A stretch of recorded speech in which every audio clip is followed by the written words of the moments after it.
Today we hang out with our return guest from episode 130, Jiri Cehovsky in Prague. Jiri is the founder of the Prague Homeopathic Academy and the author of several books on the topic of autopathy. For our new listeners, autopathy is when we make a homeopathic preparation from our body's own substances such as saliva, sweat, stool, menstrual blood, and more. So Jiri in his work has found a person's saliva and the breath to be the most effective. All of Jiri's books, as well as his patented autopathy bottles, are available at www.autopathy.com.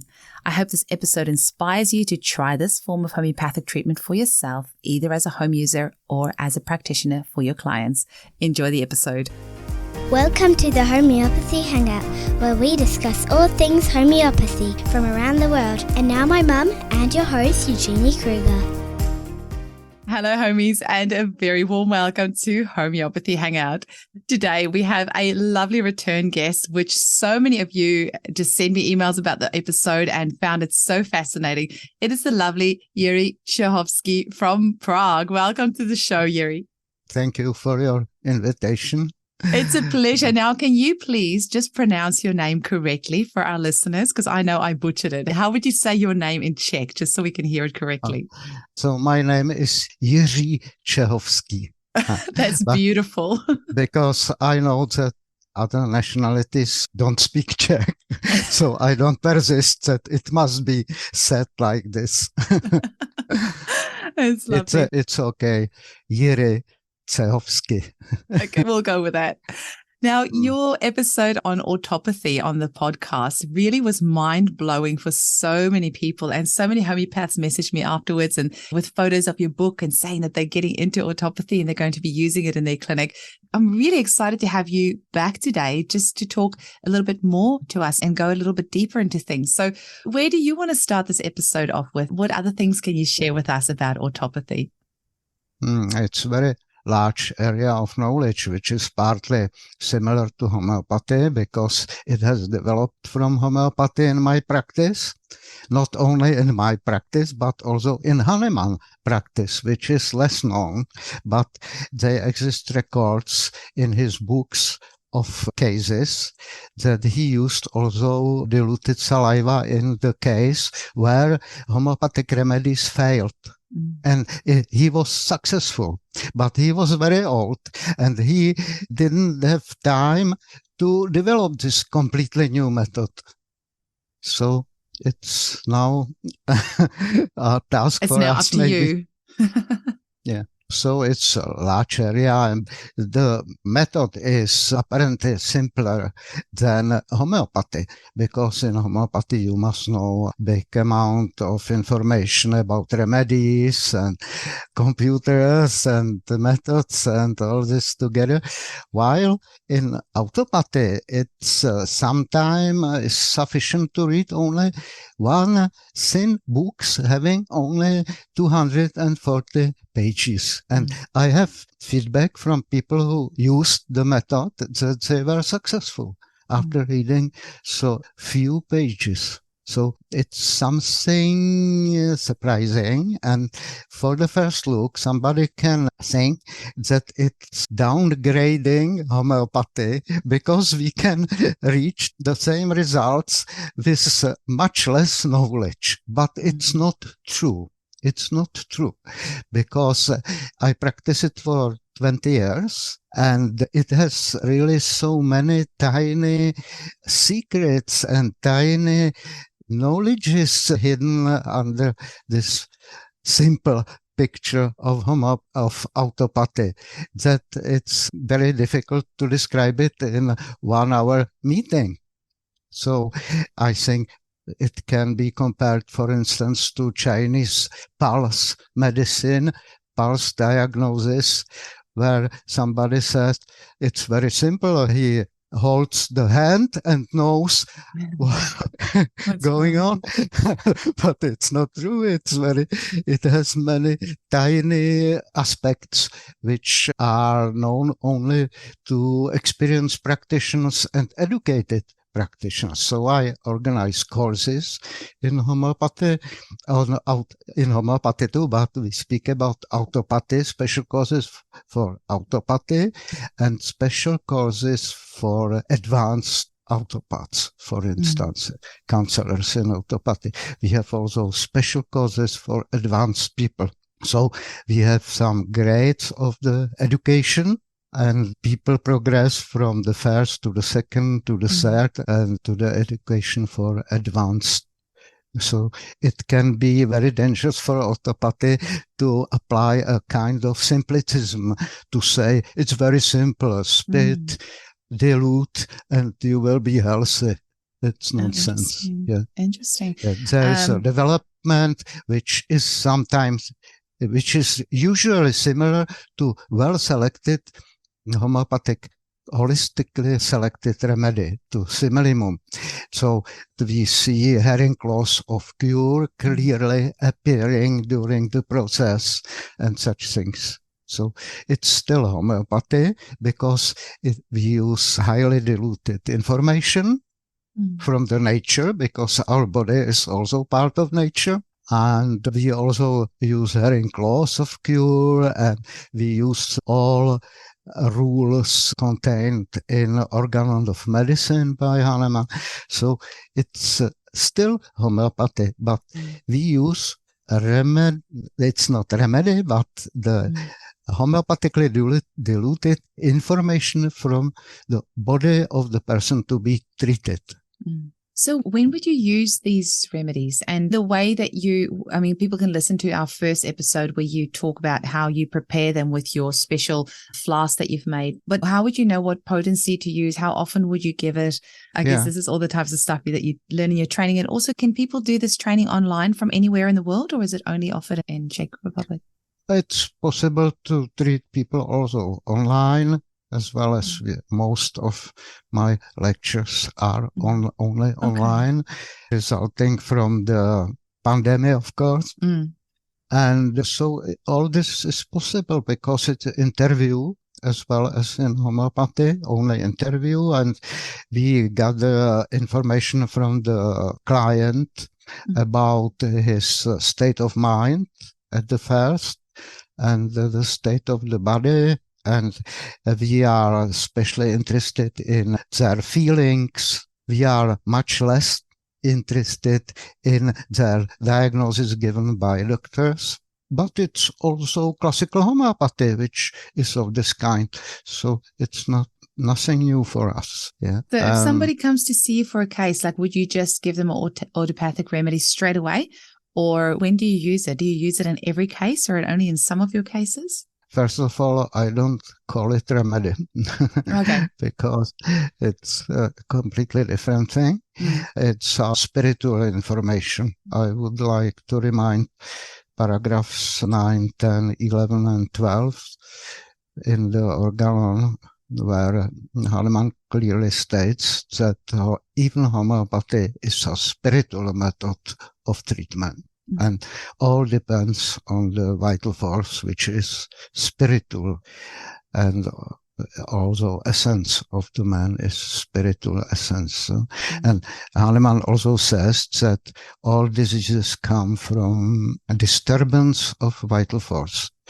So we treat vital force, not the man. I treat the man, not diseases, says Kant. James Tyler Kent, the classic of homeopathy. And he means the inner man, of course, which is spiritual man. It's very important.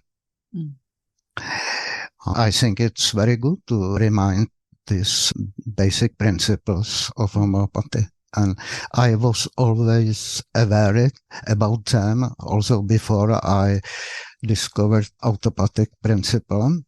And I think that it's also very important for the future of homeopathy, because homeopathy is attacked now by materialists saying, what is healing in your sugar pills? And Hahnemann clearly states, what is it?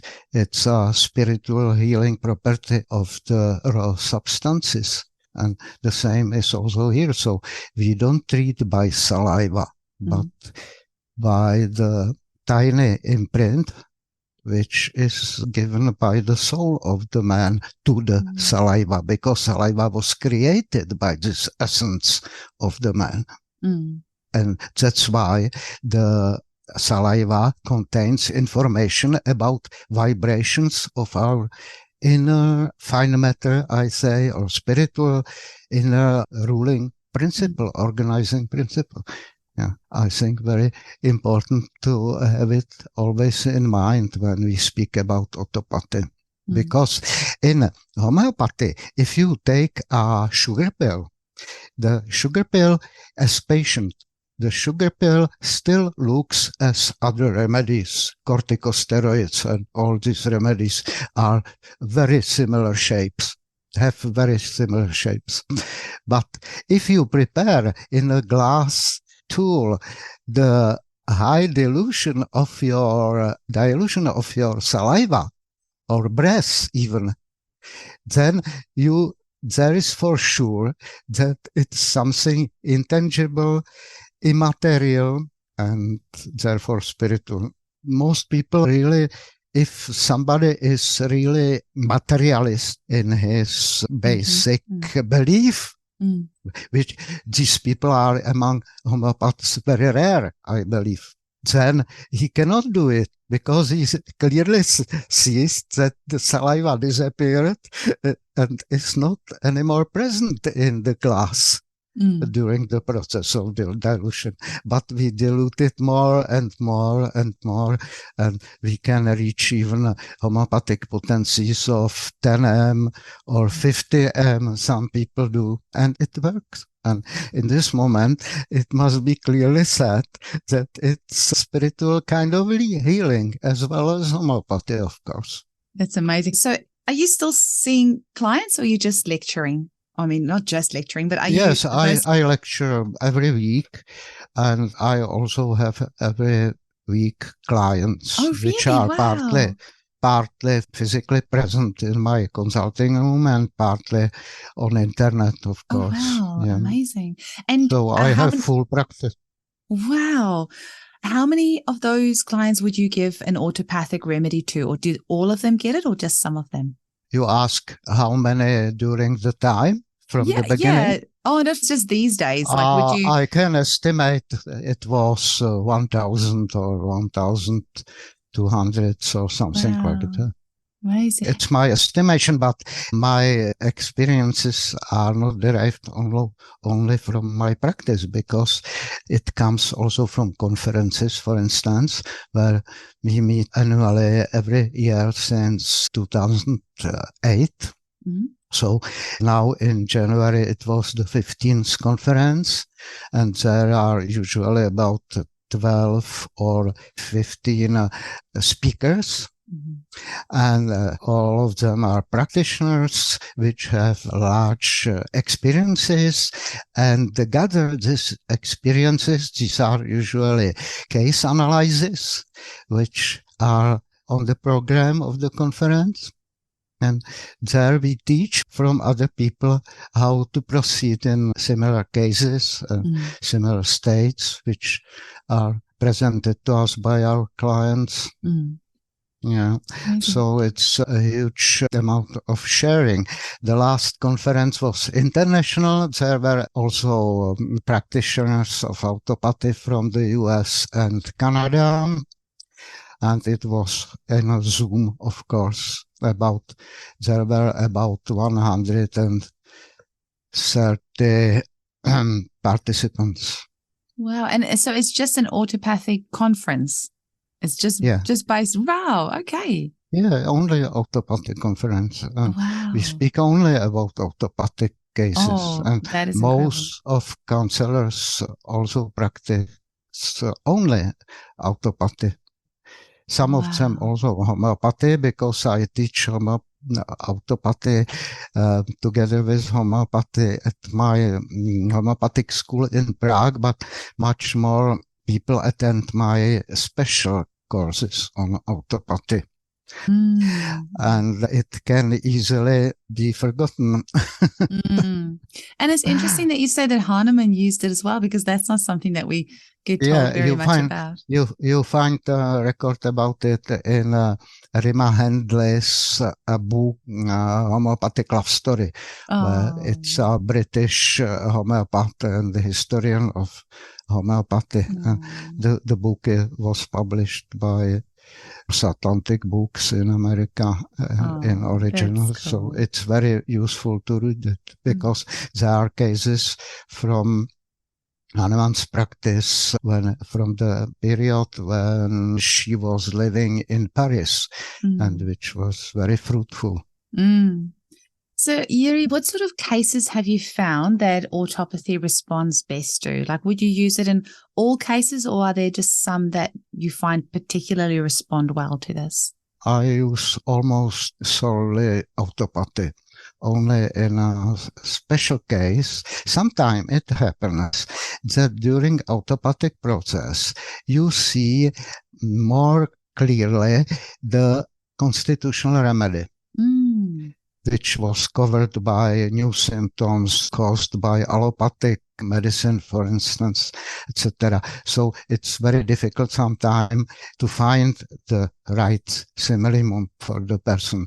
But during the process, it's much better seen what is it. So if I see during the process that, for instance, sepia would be the best homeopathic remedy, I add it and I can alternate this autopathic preparation, and they can cooperate very well, very well. They can support each other, really.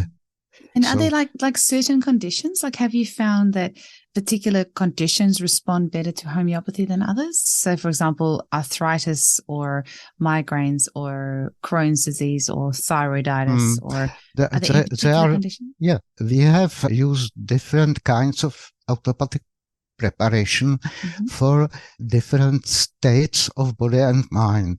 And we have very simple rule for it, that if the main problem concerns, for instance, digestive tract, then we use saliva, including bowels and or something in mouth or anything of this kind, or the stomach, then we use saliva. And we usually boil it if there is an inflammation present, or candida, symptoms of candida, for instance, any kind of inflammation. So we boil it. If there is involved as the main problem respiration tract, then we use boiled breath. And boiled means that we boil it for 30 seconds in the vortex chamber of the autopathy bottle. And then we dilute it. It's analog to the adding alcohol to the substance before diluting in homeopathy. But boiling is better because it doesn't bring new information to the preparation, while alcohol does. That's interesting.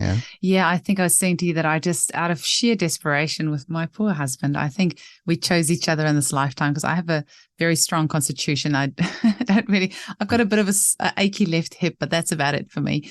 And my appendix ruptured last year, but that's about it. But he has lots of chronic health issues that we're constantly working on for him. So I'm always on the search for, answers. And so in pure desperation yesterday, I said to him, spit in this glass, and I made a remedy for him from it. But I actually did put a bit of vodka in it just because the saliva was quite viscous. So just a little bit of vodka, just kind of make it a bit more liquid. And then I took one dose of that and I added some water and I diluted into custard. So I don't know if it's going to work, but this is me just pulling my hair out of my head going, okay, take this. We'll see if it does anything.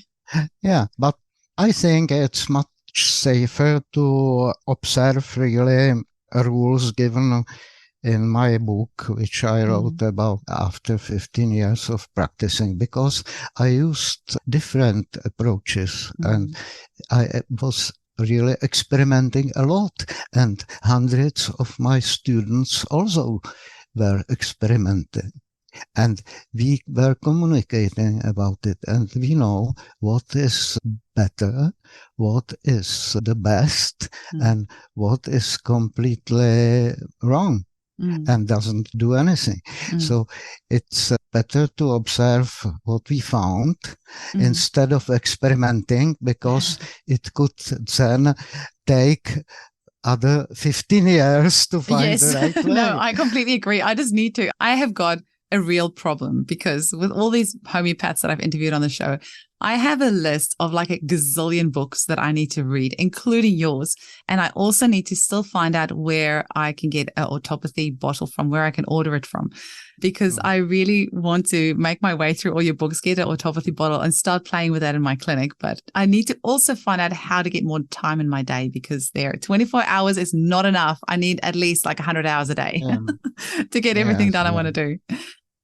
Yeah, but the Autopathy bottle is easily accessible and on the internet, and it's not so big problem.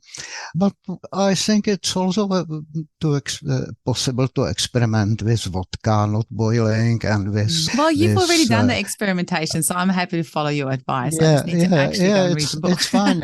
I was experimenting all my life, so I understand you very well. Well, I'm not somebody that usually likes to reinvent the wheel. If somebody's already done it, I will usually just go and do that. But it was, like I said, it was sheer desperation yesterday. I was like, that's it. I'm going to do this. Yeah, it's possible. But the best, as soon as possible, to use what's recommended in my books, because these books were not created overnight, but during many decades, in fact, of my busy practice, and also busy contact with other autopathy practitioners, mostly in my country, but you find at our website, autopathy.com, also case analysis from America, for instance, and very surprising.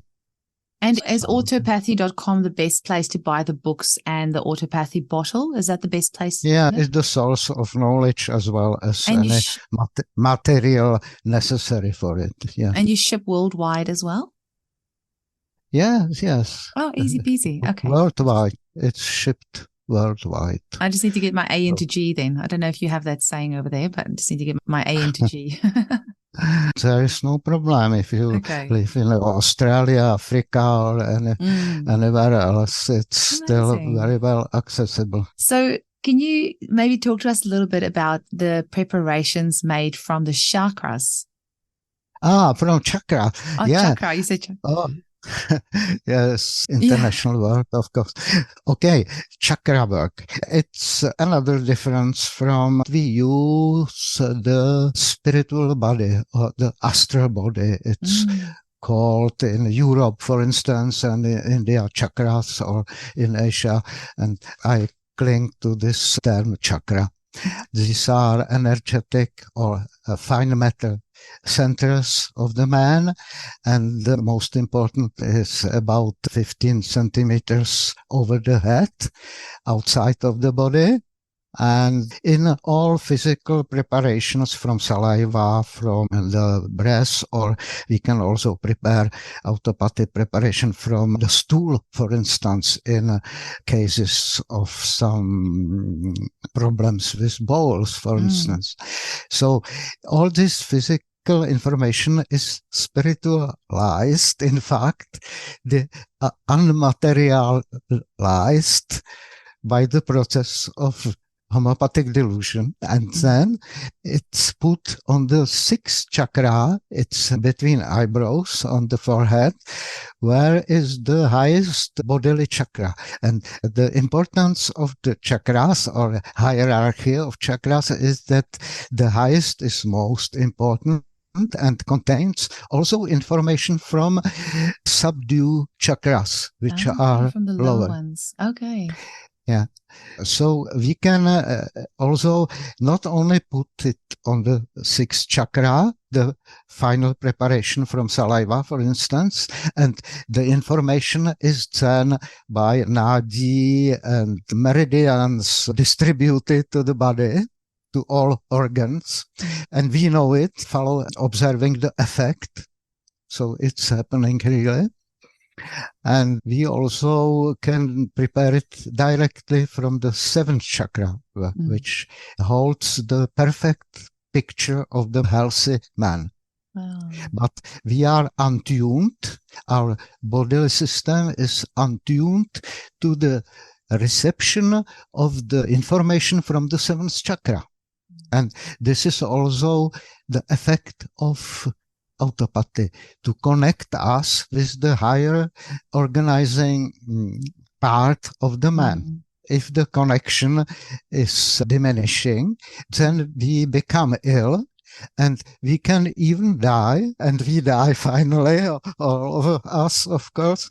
But we know, for instance, from YouTube, there is many witnesses about the near-death experience that after car accident, for instance, they observed their body laying on the ground, and they had normal, healthy body.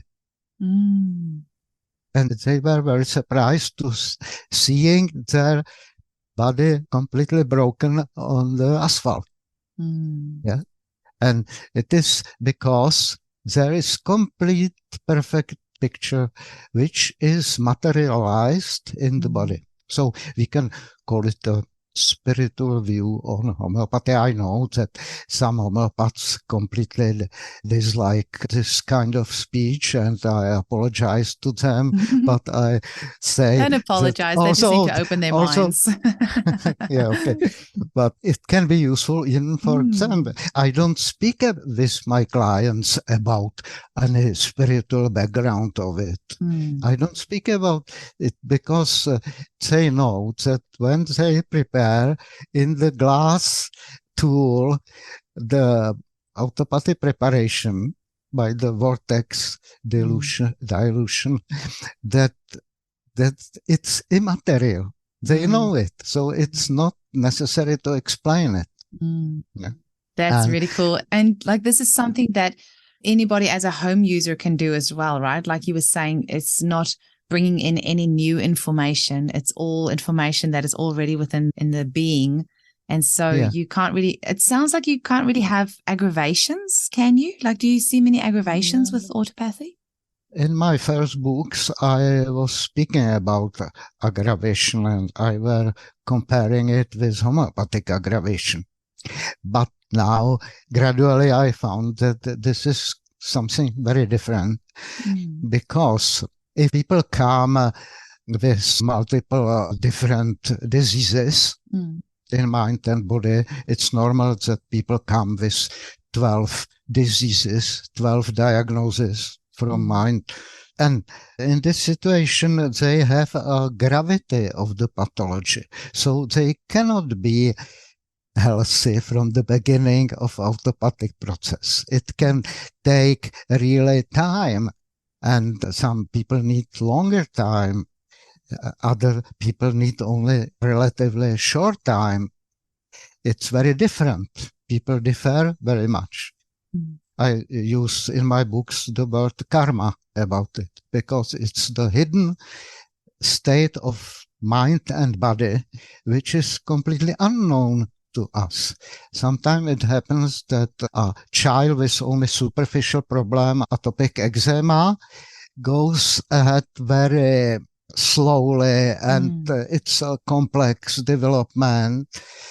In spite that there is good vitality caused by the young age, and it's only superficial. But I have also cases. One of them is described in my autopathy handbook, and it's about a woman. She came to me with polycythemia vera, an incurable disease of blood creation or something like that. Okay. Yeah, and very serious, of course. And she had it for 25 years.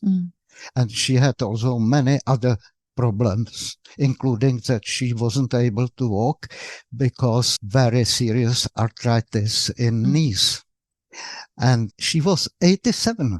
And after 2 months, we had the first follow-up, and she told me that in hospital they couldn't believe that her papers are really her, because this polycythemia vera completely disappeared on tests.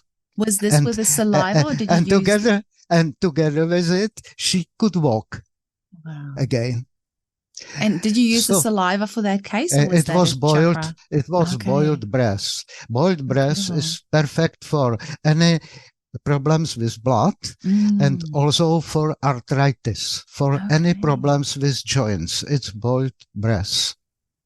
And she was taking it once a week, about 2 liters of dilution. It's about 80 C of homeopathic potency. 80 C once a week. And after 2 months, she told me this. So it's good karma. Nobody knows why this old lady developed so fast, while the child really cost a lot of work, and it takes much longer time to improve his eczema. What do you mean by the karma playing a role in this? I don't quite understand that part. I took it from Indian philosophy, of course, because I take myself as Buddhist, in fact. My basic belief is Buddhist. But I was born in Europe, and I had parents, and all my surrounding was atheist, etc. So it's a usual situation in Europe, I think. And the word karma describes the internal state of mind and body, which is hidden to us and which is producing results in form of diseases, for instance. And karma is not a destiny. It's very important. Very important. It's not destiny. It's simply hidden state of spirit and mind and body. But they exist karmically profitable deeds and things and influences, and karmically bad things which downgrade our karma and make our life more difficult. I was just wondering how that ties in, because I had something really interesting happen where I can't say too much about it, but somebody that I know, I'll just say that, did something illegal in their lifetime, and then they passed away. And it was very interesting to me that that same illegal thing was done to them, to their property after they died. So they did something illegal to somebody's property while they were alive. Then they died, and somebody else, totally unrelated, different country, after their death did the same thing to their property. Happened to and us, I thought that was so fascinating, because that to me was, I just assumed karma kind of dies when you die off, but it showed to me that that energetic resonance is still, even though your physical body is not here, that energetic resonance is still there. Yeah. My basic opinion on this is that the mind never dies. Yeah. Well, I saw that with my own eyes, like that, what that energy is definitely it still only there. changes, the awareness only changes and goes to different states. But it's still awareness, and it's impossible to destroy it. But it's possible to make the awareness more painful or more joyful. And these are the karmic influences. And one of them is, of course, Autopathy, which is clearly the positive effect on karma, because pain disappears, eczema disappears, allergy disappears, migraines disappears, or the sleep improves. And all these are signs of good karma, of good karmic influence. Or if you give right homeopathic remedy to your client, you are making good karmic work for your client. That's really cool, because I don't know if this is rude to ask, Jiri, but what age are you? How young are you? Am I allowed to ask? Me? Yes, of course. I was 75 in autumn.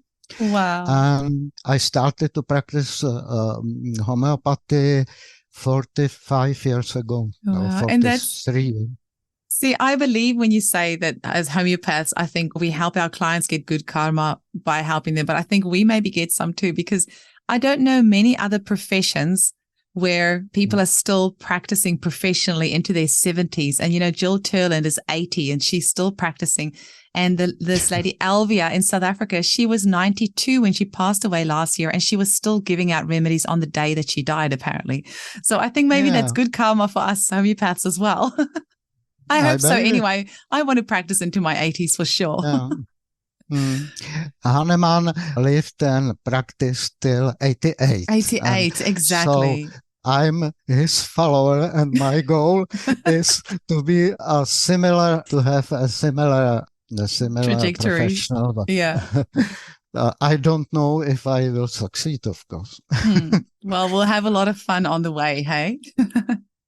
Yeah, it's really fun. It's very joyful, in fact, because by autopathy you cannot do any harm. For instance, in homeopathy, if you repeat wrong remedy very often, you can induce proving symptoms, which then disappear after ending the administration, of course. So it's also okay. But in autopathy, it's impossible.